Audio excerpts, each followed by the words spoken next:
నీ చేతికున్న ఉంగరాలే నిన్ను ఇక్కడికి తీసుకొస్తాయి, మళ్లీ ఇక్కడి నుండి తీసుకెళ్తాయి అని వేదాంశ్ చెప్పడంతో అక్కడున్న పిల్లలు అందరూ భక్కున నవ్వారు. విక్రమ్ కి కోపం వచ్చింది. కాని మనకన్నా విజ్ఞానవంతులైన వారు పెద్ద అయినా చిన్న అయినా వారి మాటల వెనుక అంతరార్థం అర్థం చేసుకుని మసలుకోవాలి. మనలో ఉన్న అహంకారాన్ని జయిస్తేనే సగం జ్ఞానం మన వశమవుతుంది అని గతంలో గురువు చెప్పిన మాటలు గుర్తొచ్చి మళ్లీ కళ్లు మూసుకొని ఏకాగ్రతతో ఉంగరాల శక్తిని ఉపయోగించడానికి రకరకాల ప్రయత్నాలు చేశాడు. వేదాంశ్ అక్కడున్న పిల్లలు విక్రమ్ పడే తిప్పలు చూసి నవ్వుకుంటూ ఆడుకుంటూ ఉన్నారు. ఇక్కడ విక్రమ్ ఆ మాయాలోకం నుండి బయటకు రావడానికి కష్టపడుతూ ఉంటే బయట లోకంలో విక్రమ్ ఇంటి దగ్గర ఒకతను ఎప్పుడెప్పుడు చీకటి పడుతుందా, విక్రమ్ ఇంట్లోకి ఎప్పుడు వెళ్లాలా అని ఎదురు చూస్తూ ఉన్నాడు. అతని ఎదురు చూపులకు తెరపడినట్లు మెల్లగా చీకటి కమ్ముకుంది. అప్పటిదాకా ఇంటికి దగ్గరలోనే తచ్చాడుతున్న ఆ మనిషి ఇంట్లో అందరూ నిద్రపోయి ఉంటారని నిర్ణయానికొచ్చి నెమ్మదిగా ఇంటి ప్రహారీ గోడ దూకి లోపలికి ప్రవేశించాడు. కాని అప్పటికే అతన్ని దూరం నుండి గమనిస్తున్న మరో ఇద్దరు అతని వెనుకే లోపలికి ప్రవేశించారు. మొదట గోడ దూకిన వ్యక్తి నెమ్మదిగా విక్రమ్ గది వైపునకు వెళుతుంటే వెనకున్న ఇద్దరు కూడా అతన్నే అనుసరించారు. మొదటి వ్యక్తి నడవడిక గమనిస్తే అతని లక్ష్యం విక్రమ్ ను ఎవరికీ అనుమానం రాకుండా చంపడమని వెనకున్న ఇద్దరికీ అర్థమైంది. అయితే అది విజయవంతం అవ్వకూడదని వాడి వెనకే ఇద్దరు వెళుతున్నారు. విక్రమ్ గదిలో వెలుతురుగా ఉండటంతో నెమ్మదిగా కిటికీ రేఖలు తొలగించి చూశాడు మొదటి మనిషి. కాని అక్కడ విక్రమ్ జాడ కనపడకపోవడంతో నెమ్మదిగా ఆ కిటికీ నుండి లోపలికి వెళ్లాడు. గది తలుపులకు లోపల నుండి గడియ పెట్టి ఉండటం, పైగా ఆ గదిలో మరో ద్వారం లేకపోవడంతో విక్రమ్ ఎక్కడికి వెళ్లాడో అర్థం కాక గదంతా పరిశీలిస్తూ ఉన్నాడా వ్యక్తి. అప్పుడే ఒక మూలన చెక్క అలమారాలో శక్తి గుళికలు, పవిత్ర జలం కనిపించాయి. అలాగే బల్ల మీద పవిత్ర గ్రంథం కనిపించింది. ఆ పవిత్ర గ్రంథం ప్రాముఖ్యత తెలియకపోయినా అది బంగారు రంగులో మెరుస్తూ ఉండటంతో దాన్ని తీసుకోవాలనుకుని అడుగు ముందుకేశాడు. అంతే, ఎవరో వస్తున్నట్టు అడుగుల శబ్దం వినిపించింది. ఏం చెయ్యాలో అర్థం కాక వెంటనే వెళ్లి మంచం చాటుగా దాక్కున్నాడు. ఆ అడుగుల శబ్దం వినపడుతూనే ఉన్నా గదిలోకి ఎవరూ రాకపోవడం చూసి పుస్తకం దగ్గరికి వెళ్దామనుకున్నాడు. కాని మళ్లీ ఏదో శబ్దం రావడంతో చాటుగా దాక్కుని శబ్దం వచ్చిన వైపు చూశాడు.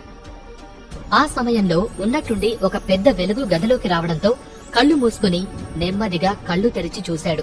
ఆ వెలుగు నుండి ఒక ద్వారం ప్రత్యక్షమై తలుపులు తెరుచుకుని అందులో నుండి విక్రమ్ బయటికి వచ్చాడు.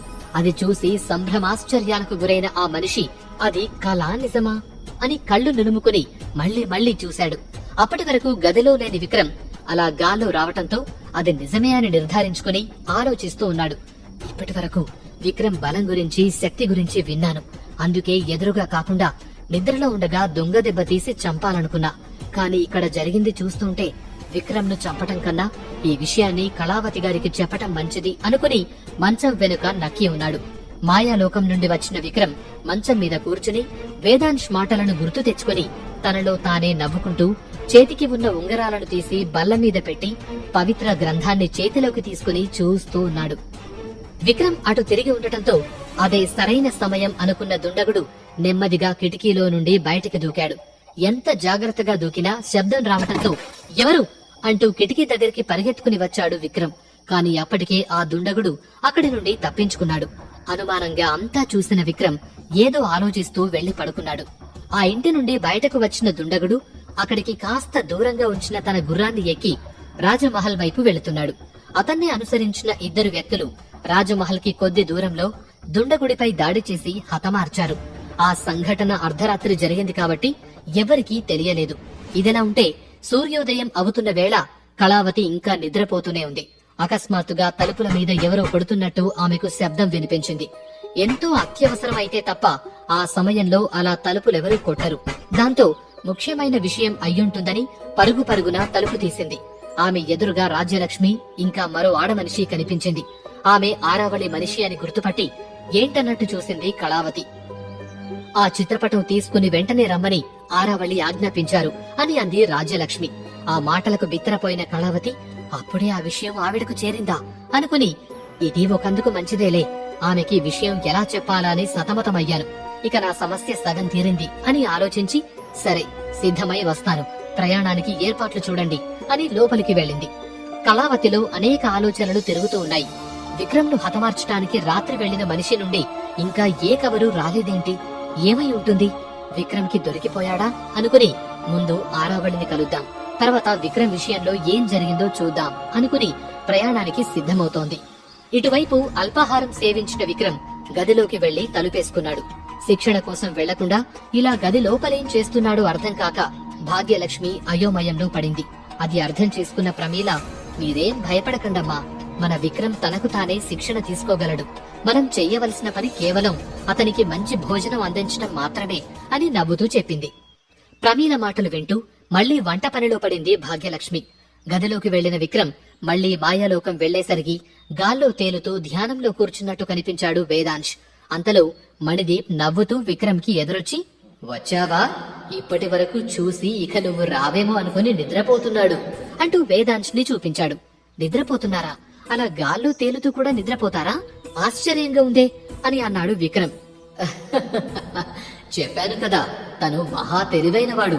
మామూలుగా నిద్రపోనివ్వరని అలా ధ్యానంలో కూర్చున్నట్టు నిద్రపోతాడులే అంటూ నవ్వాడు మణిదీప్. విక్రమ్ కూడా అతని నవ్వుతూ శృతి కలిపాడు. ఇద్దరూ మాట్లాడుకుంటూ ఉండగానే గాలి వేగంగా వీస్తూ ఒక్కసారిగా వచ్చి వారిద్దరిని తాకింది. వెంటనే ఇద్దరూ ఎగిరి 10 అడుగుల దూరంలో పడ్డారు.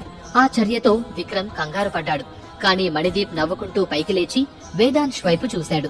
నేను ధ్యానంలో ఉంటే ఇక్కడ మీ గోలేంటి? పైగా నా శిష్యుడి ముందు నన్ను తక్కువ చేసి మాట్లాడతావా అని కోపంగా అంటున్నాడు వేదాంశ్. కాని అతని మాటలు ముద్దు ముద్దుగా అనిపిస్తున్నాయి. క్షమించండి బుల్లి గురువు గారు, ఇక మీ శిష్యుడికి శిక్షణనిచ్చుకోండి, నేనేవి అడ్డురాన్లే అని నవ్వుకుంటూ వెళ్లిపోయాడు మణిదీప్.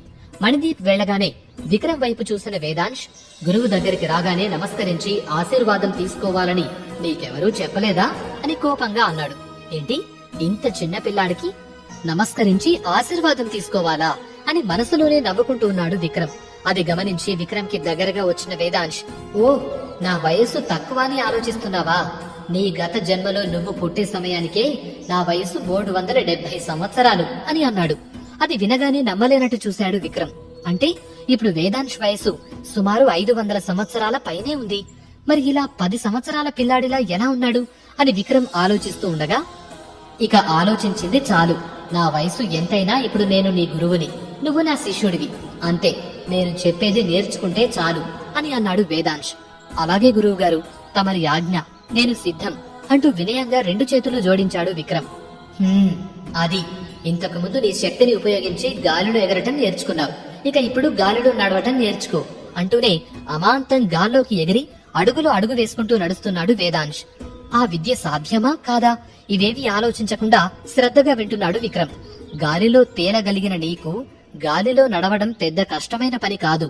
కాని ఒక్కటి గుర్తుపెట్టుకో, ఒక వస్తువు గాల్లో తేలడం తేలికే, కాని ఆ వస్తువు గాలిలో కదలటం చాలా కష్టం. దానికి మరింత శక్తి అవసరం. ఏ ఆధారం లేకుండా కింద ఉన్న గురుత్వాకర్షణ శక్తిని, పైన ఉన్న శూన్య శక్తిని రెండింటినీ సమన్వయం చేసుకుంటూ నువ్వు కదలగలగాలి. అంటే నీ చుట్టూ ఉన్న ఈ పంచభూతాలు నీ అధీనంలో ఉండి నీతోనే కదలాలి అని అన్నాడు. అలాగే అంటూ ధ్యానం చేస్తూ గాల్లోకి లేచాడు విక్రమ్. ఒక్క విషయం గుర్తుపెట్టుకో విక్రమ్, నీ కాలి కింద మాత్రమే కాదు, నీ అణువణువు ఆ వాయుశక్తి నిండి ఉంటుంది. నువ్వు నీతో వాయుకేతన బంధం ఏర్పరచుకుంటేనే ఒక్క అంగుళమైనా సరే కదలగలవు. అదే లేకపోతే ఆ వాయుశక్తి నీలోని శక్తిని హరిస్తుంది, నిన్నే బలి తీసుకుంటుంది అని వేదాంశ్ హెచ్చరించాడు. ఆ మాటల్లోని భావం అర్థం చేసుకున్న విక్రమ్ కళ్లు మూసుకుని ఓంకారనాదాన్ని పఠించి అడుగు ముందుకి వేశాడు. కాని అతని పాదం నిలబడనట్టు కదిలి బురదలో కాలు వేసినట్టుగా జారి కింద పడ్డాడు. అది చూసి పెద్దగా నవ్విన వేదాంశ్, ఇదే ప్రాణభయం. ఆ భయాన్ని దాటలేనివాడు కళ్ల ముందున్న నిజాన్ని చూడలేడు, 100% ధైర్యాన్ని పొందలేడు అని మళ్లీ కళ్లు మూసుకుని నిద్రపోయాడు. అది విని బట్టలు దులుపుకుని పైకి లేచిన విక్రమ్ మళ్లీ సాధన మొదలుపెట్టాడు. అడుగు ముందుకు వెయ్యాలనుకోవటం, పడిపోవటం, మళ్లీ ప్రయత్నం చేయటం, ఇలా సాగుతూ ఉంది ప్రయత్నం. చాలాసేపు నిద్రపోయి లేచిన వేదాంశ్, చేసింది చాలు, అలసిపోయి ఉంటావు, పద భోజనం చేద్దాం అని పిలిచాడు. వేదాంశ్ చెప్పినట్టుగానే నిజంగానే అలసిపోయాడు విక్రమ్. శక్తి గుళిక, పవిత్ర జలం స్వీకరించి వచ్చినా కూడా అతని శరీరానికి ఆ శక్తి సరిపోలేదు. దాంతో వేదాంశ్ వెనకే భోజనానికి నడుస్తున్నాడు విక్రమ్. అది చూసి వెనక్కి తిరిగిన వేదాంశ్, ఇలాగే వస్తావా భోజనానికి, వెళ్లి స్నానం చేసిరా అని కోపం తెచ్చుకున్నాడు. ఆ మాటతో తన అవతారం వైపు ఒకసారి చూసుకున్న విక్రమ్ మళ్లీ వేదాంశ్ వైపు చూస్తూ, స్నానం చేసి వచ్చాక వేసుకోవడానికి బట్టలు లేవు కదా, మరి స్నానం చేయడం ఎందుకు అని అడిగాడు. అతనలా అడగటంతో వేదాంశ్ కి కోపం వచ్చింది. నీ గురువు నిప్పుల్లో దూకమన్నా ఆలోచించకుండా దూకాలి, అంత నమ్మకం ఉంటేనే ఆ గురువు దగ్గర శిక్షణ తీసుకోవాలి.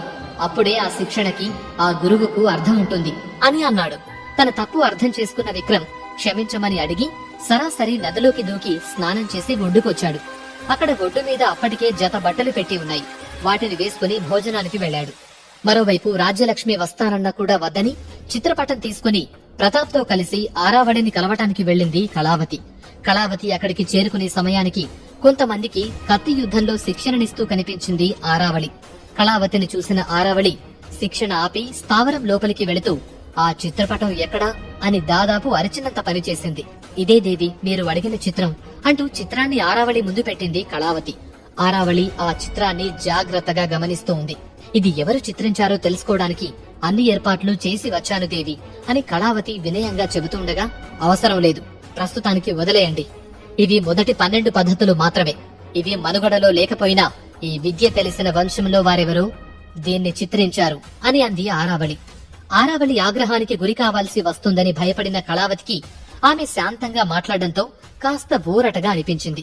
కాని మీరు ఆ శిక్షణ పద్ధతుల గురించి తెలిసిన వారిని హతమార్చారు కదా అంటూ కళావతి ఏదో మాట్లాడబోతూ ఉండగా ఆమె వైపు ఆరావళి విసురుగా చూడ్డంతో ఆగిపోయింది.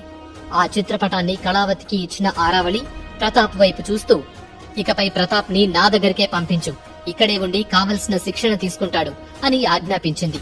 ఆ మాటలు వినేసరికి కళావతి ప్రతాప్ ఉబ్బి తబ్బిబ్బయ్యారు. అలాంటి అవకాశం ఆరావళి ఇస్తుందని వాళ్లు కలలో కూడా అనుకోలేదు. మనసంతా ఆనందంతో నిండిపోయింది. ఆ సంతోషంలోనే అక్కడి నుండి రాజ్యానికి బయలుదేరింది కళావతి. ఇదిలా ఉంటే రాజ్యలక్ష్మి పిలవటంతో ఆమెను కలవటానికి వెళ్లాడు బైర్రాజు.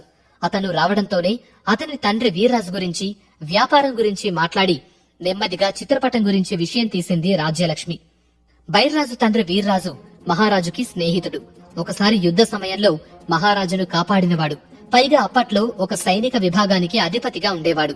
అందువల్లే రాజ్యలక్ష్మి రాణి అయినా కూడా గట్టిగా నిలదీసి మాట్లాడలేక నెమ్మదిగా మాట్లాడుతూ ఆ చిత్రపటం ఎవరు తీసుకొచ్చారో చెప్పమని అడిగింది. ఆ మాటలకు నవ్విన బైర్రాజు, మీకు తెలియని విషయం కాదు, అదేమీ నిషిద్ధ వస్తువు కాదు, అందువల్ల వారి వివరాలు చెప్పాల్సిన అవసరమైతే మాకు లేదనిపిస్తుంది అని అన్నాడు. ఆ సమాధానం ముందే ఊహించిన రాజ్యలక్ష్మి మళ్లీ ఒకసారి ప్రయత్నిస్తూ, మీరు చెప్పింది నిజమే, కాని ఆ చిత్రపటం ఎప్పుడే ఆరావళి దేవి దాకా వెళ్ళింది. అందుకే మిమ్మల్ని పిలిపించి మాట్లాడాలి అనుకున్నాం. ఇవన్నీ మీకు తెలియని విషయాలైతే కాదు కదా, మీరు కూడా మా ఆత్మీయులే కదా, మా పరిస్థితి అర్థం చేసుకుంటారని అనుకుంటున్నాము. మీరు మాకు చెప్పిన విషయం బయటికి రానివ్వము అంటూ వినయంగా అడిగింది రాజ్యలక్ష్మి. ఓ క్షణం ఆలోచించిన బైర్రాజు, క్షమించాలి, ఈ విషయమై నేను మీకు ఏ విధంగా సహాయం చెయ్యలేను అని ఖరాఖండిగా చెప్పేశాడు. ఇక బైర్రాజు సమాధానం చెప్పడనుకున్న రాజ్యలక్ష్మి అతన్ని పంపించి వేసింది. మరోపక్క బండారి చాలా తెలివిగా ఆలోచించాడు. ఆ చిత్రపటాన్ని కళావతికి ఇవ్వకముందే అవే చిత్రాలను మళ్లీ వేయించి మరో చిత్రపటాన్ని తయారు చేసుకున్నాడు. తను తయారు చేసుకున్న ఆ చిత్రపటాన్ని తీసుకుని గురువు దగ్గరికి వెళ్లాడు బండారి. దాన్ని నిశితంగా పరిశీలించిన గురువు, వీటి ద్వారా శిక్షణ కష్టమే, ఇవి కత్తి విద్యలోని 4వ అంకంలోని విభాగాల గురించి తెలిపేవి మాత్రమే. కాని ఇది ఈ మధ్య చిత్రించింది కాబట్టి ఖచ్చితంగా ఆ మనిషికి ఈ విద్య మీద పూర్తి పట్టు ఉండి ఉండాలి, లేకపోతే ఇలా చిత్రించడం అసాధ్యం. కాబట్టి ఇది గీసిన అతన్నే కనిపెట్టి తెలుసుకోవడం మంచిది అని అన్నాడు. ఇప్పుడు బండారి ఆలోచనలేంటి? ఆ చిత్రపటంని గీసింది విక్రమ్ అని బండారి కనిపెడతాడా?